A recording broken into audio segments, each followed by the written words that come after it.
E a gente vai falar agora com uma deputada estadual do PT de Pernambuco, ela que é a Rosa Morim, de 26 anos de idade. Olá, Rosa, bom dia, seja muito bem-vinda. Olá, bom dia a todas as pessoas que nos escutam, estão nos assistindo no Jornal Brasil Atual, na TVT. É um prazer receber você, viu, Rosa, que hoje a gente está comemorando, celebrando, lembrando sempre da luta das mulheres, né, nessa semana por conta do Dia Internacional da Mulher. É um prazer recebê-la. E eu já quero saber da tua história, mas obviamente a gente vai repercutir, né, o que aconteceu lá em Brasília, no Dia Internacional da Mulher, quando o deputado federal Nicolas Ferreira, do PL de Minas Gerais, fez um discurso transfóbico, né? Transfobia é crime, pode ser punida, né? Enfim, com até 3 anos de prisão. Eu vou relembrar aqui alguma parte da fala dele, para quem não acompanhou, e gostaria do seu comentário, Rosa. Bom, vamos lá. Ele falou o seguinte: hoje, no Dia Internacional das Mulheres, é, a esquerda disse que eu não poderia falar, porque eu não estava no meu local de fala, solucionei esse problema. Aí ele vestiu uma peruca loira, né? E disse: hoje me sinto mulher, sou a deputada Nicole, as mulheres estão perdendo seu espaço para homens que se sentem mulheres. Ainda falou: mulheres, retomem sua feminilidade, tenham filhos, amem a maternidade, formem sua família. Dessa forma, vocês colocarão luz no mundo e serão, com certeza, mulheres valorosas. E, obviamente, isso, né, teve um impacto imediato, né? As parlamentares já subiram à tribuna. A deputada Sâmia Bonfim, do PSOL de São Paulo, disse que a legenda vai apresentar uma notícia crime ao STF. A deputada Tabata Amaral, do PSB de São Paulo, disse também que vai apresentar ao Conselho de Ética da Câmara dos Deputados um pedido de cassação do mandato desse deputado, ao PCdoB, PDT, vários outros partidos. O Ministério Público Federal apresentou uma representação à Câmara pedindo que a mesa diretora apure a conduta do deputado. A procuradora Luciana Loureiro, do Ministério Público Federal do Distrito Federal, solicitou que sejam apuradas violações éticas desse parlamentar. Lembrando que o Nicolas, ele teve a maior votação para deputado federal nas últimas eleições. Ele foi o mais votado, teve 1.470.000 votos, é novo também como você, né, Rosa, tem 26 anos. Realmente um sintoma da sociedade que a gente precisa discutir isso, né, Rosa? Como é que você viu todo esse horror, né? Primeiro, é revoltante para nós um parlamentar que representa o povo brasileiro ir à tribuna para manifestar a sua visão de mundo tão transfóbica que fere tanto nossas mulheres. Pela primeira vez na história do nosso Brasil, a gente tem duas deputadas federais transexuais que chegaram ao Parlamento Brasileiro, ao Congresso Nacional. Isso é motivo de muito orgulho nosso. Essas mulheres, elas fizeram história.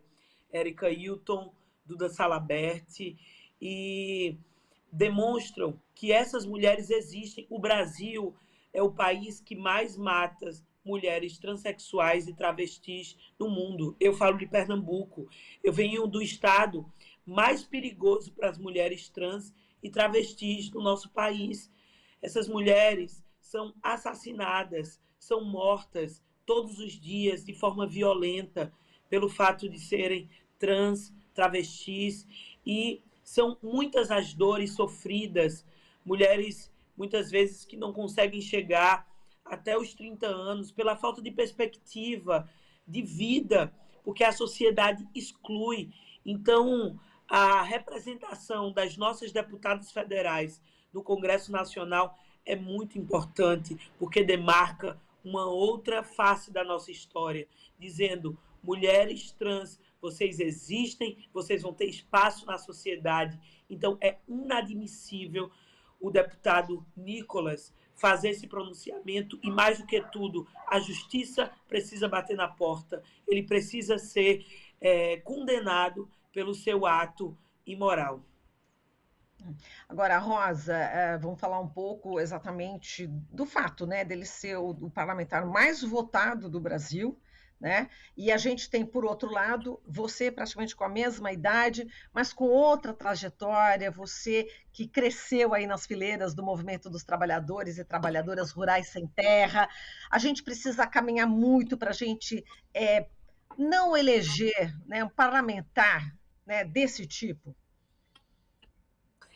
Isso demonstra que, primeiro, nós estamos vivendo um momento de renovação da política representativa. Isso é importante, acho que é importante dizer que um parlamento, tanto federal como estadual, que geralmente é marcado por homens brancos e velhos, heterossexuais, agora nós podemos ter jovens nesse espaço. Essa eu acho que foi a legislatura que mais elegeu pessoas jovens da história do parlamento no nosso país. Isso é muito importante. Mas, mais importante que isso, é nós entendermos que nós estamos vivenciando o parlamento mais conservador de extrema-direita no nosso Brasil. Eu venho do Partido dos Trabalhadores, importante dizer, por isso vejo na candidatura do nosso presidente Lula um momento de esperança para o Brasil, de retomada da democracia, mas ao mesmo tempo nós podemos dizer, com o presidente Lula, nós conseguimos derrotar um projeto antidemocrático, racista, misógino do governo Bolsonaro, mas nós não derrubamos o bolsonarismo e nem esse projeto de extrema-direita que é representado por um deputado desse que nós estávamos falando agora. Então, o parlamento está tomado por essa ideologia. Aqui na Assembleia Legislativa enfrentamos a mesma situação e isso é algo que a gente precisa colocar na ordem do dia. Eu sou do PT, mas mais do que isso, eu represento um movimento social, o mais importante de luta social na América Latina, com relevância no mundo, que é o movimento dos trabalhadores rurais sem terra. E um dos desafios nossos do MST para esse período é dizer, se nós não fazermos a batalha ideológica, a batalha das ideias na sociedade, nós podemos viver cenários muito mais desastrosos do que nós vivemos com Bolsonaro. Portanto, está na ordem do dia da gente organizar o povo, né? E, mais do que isso, fazer o enfrentamento mesmo das ideias para a gente ver se a gente muda a configuração do parlamento, da institucionalidade nas próximas eleições. E aí você falando do MST, eu já vi entrevistas suas, e você fala, né, no MST exatamente, a gente tem aí os trabalhadores, trabalhadoras negras e negros, né, então é uma frente muito importante antirracista, não é isso? Eu queria que você falasse dessa potência do MST nessa luta. Eu gosto sempre de dizer que o Movimento Sem Terra, por encontrar nas suas fileiras sujeitos, trabalhadores, trabalhadoras, na sua maioria, grande maioria, negros e negras, trabalhadores camponeses. O MST pode ser considerado o maior movimento, um dos maiores movimentos negros que a gente tem no nosso país. E por isso nós entendemos que a superação dessa realidade que a gente vive, a luta pela reforma agrária também é uma luta antirracista. Portanto, nós temos, né, na nossa estratégia, nas nossas linhas, também a luta antirracista, a compreensão de que nós só vamos superar esse modelo capitalista, patriarcal, se a nossa luta também for pela libertação do nosso povo negro. E foi o MST que deu de comer, né, ao povo que estava passando fome durante a pandemia, né, Rosa? E aí eu já faço o link em relação ao seu trabalho na Assembleia Legislativa de Pernambuco, que você aí protocolou, né, um requerimento para criar a Comissão Parlamentar Especial de Combate à Fome. Queria saber de você como é que está a tramitação, né, dessa comissão, desse requerimento. Exatamente. O MST, nesse último período da pandemia, nós lançamos uma campanha nacional de combate à fome, Mãos Solidárias. Aconteceu em todo o país, foram mais de 10 mil toneladas de alimentos destinados para ajudar o povo a enfrentar a fome. Campanha essa que foi muito importante para as pessoas desmistificarem a imagem que tem do Movimento Sem Terra, de que o MST é invasor, que o MST é vagabundo, que o MST não produz alimentos, e dizer, nós produzimos alimentos nas nossas áreas, produzimos alimentos saudáveis, porque, na verdade, é a agricultura familiar que, de fato, alimenta o povo. O agronegócio produz o que eles chamam de commodities, que, na verdade, são produtos que vão para fora e que não são esses que nós encontramos nas nossas mesas diariamente. O feijão, o arroz, a macaxeira, o aipim, o iame, é a agricultura familiar. E para isso é tão importante a agricultura familiar camponesa para a gente superar um dos principais desafios colocados para o governo Lula, para o povo brasileiro, que é o combate à fome. São 33 milhões de brasileiros hoje na faixa da linha da pobreza, mais de metade da população numa situação de insegurança alimentar. Por isso que é tão urgente esse debate e nós não podemos tomar ele como um apêndice das nossas questões. É uma questão central fazer com que o povo se alimente 3 vezes ao dia. Por isso, aqui na Alep, nós protocolamos uma comissão especial de combate à fome do nosso povo, é uma comissão que visa elencar medidas e apresentar ao governo emergenciais para que a gente possa cuidar da agricultura familiar e também de outras dimensões nessa ideia do combate à fome, geração de emprego e renda, as mulheres nesse cenário. Então, aqui a gente tramitou, inclusive hoje está para a gente, tá para sair na ordem do dia aqui na Assembleia, e nós vamos instaurar a comissão, já está tudo certo para a instauração da nossa comissão de combate à fome na FEP. E essa frente é importante, queria que você falasse, né? O que dá para fazer com essa frente? Dá para acelerar mais aí toda essa questão do combate à fome? Sim, é uma frente possível, porque não está na ordem do dia do governo. Se não está, a gente precisa apresentar dados, a gente precisa reunir todas as entidades, os órgãos responsáveis nessa questão.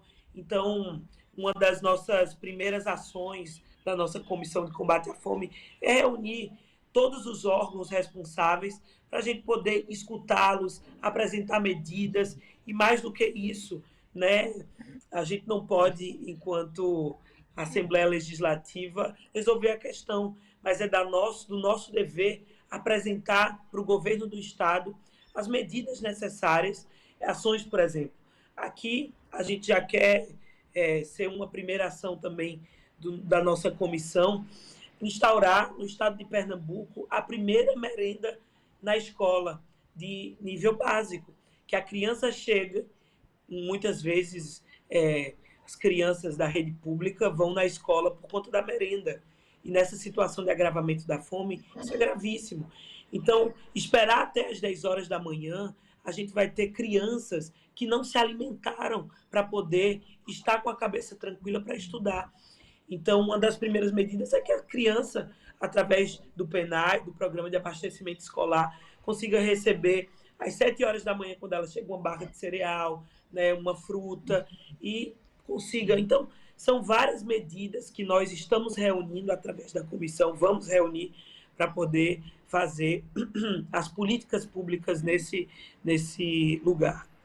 Conseguir caminhar. Bom, certo. A gente está aqui celebrando, né, ainda o Dia Internacional da Mulher, a gente vai fazer várias entrevistas, a gente está fazendo uma ciranda, inclusive, entre as mulheres, uma dá a mão para a outra, está sendo muito interessante. E eu queria saber de você, Rosa, infelizmente a gente não conseguiu fazer com que você trouxesse mais uma mulher aqui, junto da bancada virtual com você, mas eu queria saber de você quais são as mulheres, né? Eu sei que você se criou aí no assentamento, né, em Caruaru, e eu queria saber quais são as mulheres que foram e são importantes aí na sua vida, na sua trajetória, porque são elas, né, que acabam dando aquela força para a gente, não é, Rosa?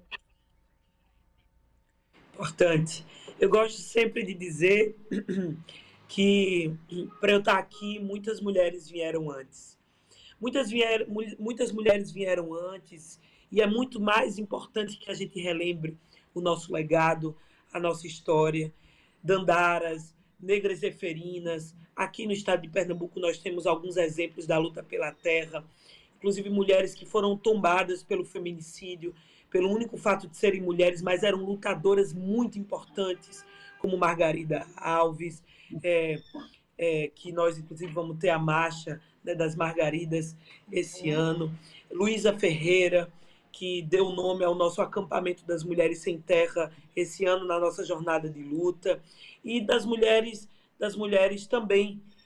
Inclusive, queria lembrar Marielle Franco, que agora no dia 15 nós novamente perguntamos quem mandou matar Marielle, presente hoje e sempre. Inclusive, retoma essa necessidade da gente discutir o papel das mulheres política e, mais do que tudo, a violência política de gênero que nós sofremos e que nos tira também da política.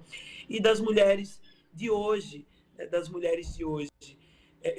Queria trazer as mulheres sem terra, que são muito importantes. Minha mãe, Rubineuza, uma mulher sem terra arretadíssima. Queria trazer Cida, trazer Maria Aparecida, na verdade, é importante dizer o nome delas. Trazer uma outra mulher que, para mim, é muito importante e muito me inspira nessa trajetória de uma mulher sem terra também, nossa Marina Silva, que foi também eleita deputada estadual no Rio de Janeiro. Então, são muitas mulheres que atravessam o nosso caminho de ontem, de hoje e também do futuro, que nós possamos forjar no futuro também muito mais mulheres nas nossas gerações de lutadoras do povo. E a Rubineuza, hein, a sua mãe, eu queria que você falasse um pouco dessa tua trajetória, como é que foi, como é que você chegar, como é que a sua família chegou no assentamento, qual é o histórico, né, de luta também da sua família, para a gente conhecer um pouquinho mais você.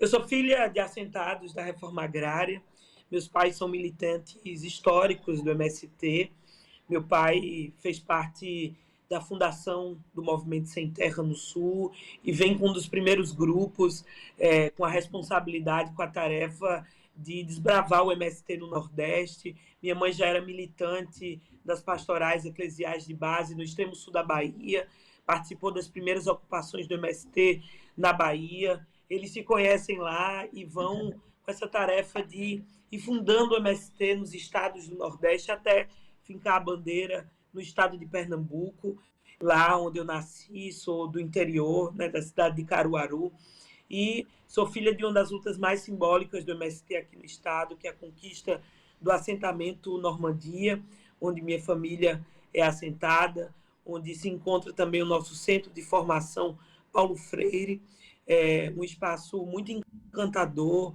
onde nós temos uma agroindústria que funciona a plenos pulmões, a pleno vapor, vê a agricultura familiar também nesse lugar do dar certo. E gosto sempre de dizer que foi nas fileiras do Movimento Sem Terra que eu fui forjada para a luta, que eu fui alfabetizada para a luta, e é por isso que eu gosto sempre de dizer, o MST é necessário para a gente poder mudar o nosso país, e que sem a luta pela terra a gente não tem mudanças sociais e nem diminuição das desigualdades sociais no Brasil. E a gente sabe que você fez teatro também, e eu queria saber dessa tua experiência, né, nessa área, nas artes, na cultura, a importância disso junto com a política, né, que traz um enriquecimento também nessa luta sua. Claro, o teatro, a cultura, para nós, ela é central. A gente diz que não é um apêndice.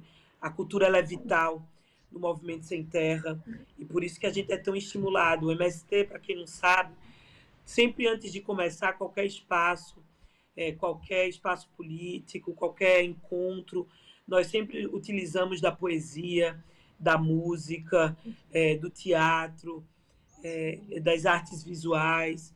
Então, para nós é orgânico. E o teatro foi a profissão que eu escolhi, o meio que eu escolhi para poder seguir no mundo. Eu gosto sempre de trazer o Lemis, que diz que na luta de classes todas as armas são boas, pedras, noites e poemas, e assim a gente pode dizer a cultura ela é central para a libertação de um povo. E, por exemplo, os artistas eles foram imprescindíveis nesse momento de denúncia do governo que nós vivíamos. Foi super importante para sensibilizar e trazer outras pessoas para as nossas trincheiras da luta. Então, eu sou estudante de teatro da Universidade Federal de Pernambuco, faço teatro desde os 11 anos de idade e carrego essa também como uma bandeira de luta, junto com os trabalhadores e trabalhadoras da cultura. Nessa área, só para a gente está encerrando aqui, Rosa, nessa área do teatro, a gente tem autores e autoras, né? Atrizes, enfim, nessa área do teatro, quem que você se inspira, assim, quem que te marcou nessa trajetória tua aí como atriz? Bom, é muito extenso, mas o teatro negro do Brasil e é uma das minhas descobertas nesse meio, me enxergar também como atriz negra no palco, isso para mim é muito importante, porque muitas vezes a gente não se encontra, né, nesse espaço, mas e aí Rita de Souza, tem muitas atrizes que nesse momento nos inspiram, mas também gosto de memorar das nossas grandes atrizes brasileiras, que são muito motivo de inspirações, inclusive nesse momento de denúncia da democracia. Eu sempre atrelo o meu lugar no teatro, também o meu lugar na política, são coisas indissociáveis. Eu acho que Fernanda Montenegro cumpriu um papel muito central nesse último período. Inclusive, foi uma das pessoas que disse uma fala que muito me despertou, disse, quando derrubam a cultura de um país, o país não resiste, o governo não resiste, ele cai. Isso é muito importante porque demonstra o papel da cultura no processo de libertação do seu povo. A gente vivenciou isso no golpe de 64. Destruíram a cultura de um país, tentaram destruir, mas não conseguiu. O governo caiu e, mais uma vez, isso se repetiu nesse momento. Então, já que estamos no mês da mulher, mais do que tudo, queria trazer essa grande atriz do teatro brasileiro, do cinema brasileiro, como uma grande inspiração do nosso Brasil. E, Rosa, agora para fechar mesmo, como é que você viu aí a série de ações, né, divulgadas ontem pelo presidente Lula, pela ministra das Mulheres, Cida Gonçalves, um pacote enorme que a gente vai destrinchar daqui a pouquinho, que vai ter alguém, uma mulher do Ministério das Mulheres aqui no jornal daqui a pouco, mas só para o seu comentário aqui, final. Então, uma grande diferença, nós temos um governo que reconstrói o nosso país, também colocando a importância devida da participação das mulheres efetivas no seu governo. É histórico, nós temos um Ministério das Mulheres e que no Dia das Mulheres lança 25 medidas que vai, né, desde a equidade salarial, combate à violência das mulheres, processos de geração de emprego e renda para as nossas mulheres. Então, muito importante o que o governo Lula vem fazendo e para nós chega a ser um alívio, porque nós sabemos o quanto pesou o último governo, que nós não queremos mais falar dele, mas é importante trazer para que nós não esquecemos. Nós tínhamos um governo que autorizava a violência contra as mulheres, um governo machista, misógino, e que agora nos dá um alívio nós termos um presidente que olha e compreende o papel das mulheres na sociedade. Tá certo. E me despedindo de você, eu quero falar que você está com um colar muito bonito e que realmente é maravilhoso, né? Essa nossas raízes, né? Tanto indígenas, africanas, que a gente traz aqui no nosso colo. diferente, né, de joias trazidas aí, enfim, de outros países, envolvendo ex-primeira-dama, envolvendo ex-presidente. Só queria fazer essa observação, viu, Rosa? Um beijo. Um beijo para vocês. Obrigada pelo Até. espaço. Muito bom debate. Obrigada, querida. Foi um prazer. A gente conversou aqui com a Rosa Murim, deputada estadual do PT de Pernambuco. Estamos apresentando Jornal Brasil Atual. As notícias que os outros não dão.